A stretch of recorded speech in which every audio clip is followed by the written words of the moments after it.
Unfortunately, it does deprive the community of having a voice and participation in this case, and it can only rely upon the judge making an impartial ruling. Well, I think the first trial shows the value of a community considering all the evidence, and I've always felt that the jury system is the strongest part that protects both the accused as well as the community's interest in a fair outcome. There is a big sea change in terms of the prosecution's argument in this particular case. What do you mean by that? Well, I mean that the prosecution is telling police officers, make sure you have probable cause before you make an arrest. In a sense, what the prosecution's saying is the police have made too many arrests in Baltimore, too many arrests that never resulted in conviction.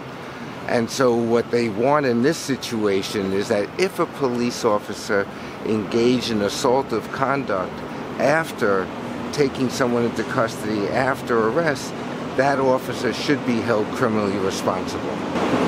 The video decision, they're going to show videos, but they're not going to allow the sound to be heard. How significant would that be? Because a lot of people in the community believe that Freddie Gray was injured and what happened to him in the van made that injury worse. Many of the judge's rulings will be reviewed during the trial, and if it appears that Freddie Gray's voice is important to the prosecution case, they will ask the court to review its earlier decision. But I do think that Freddie Gray's situation is one that ought to come into the courtroom. The one thing that we could be assured of when you have a judge trial is that there won't be a mistrial. There will be a verdict in this case.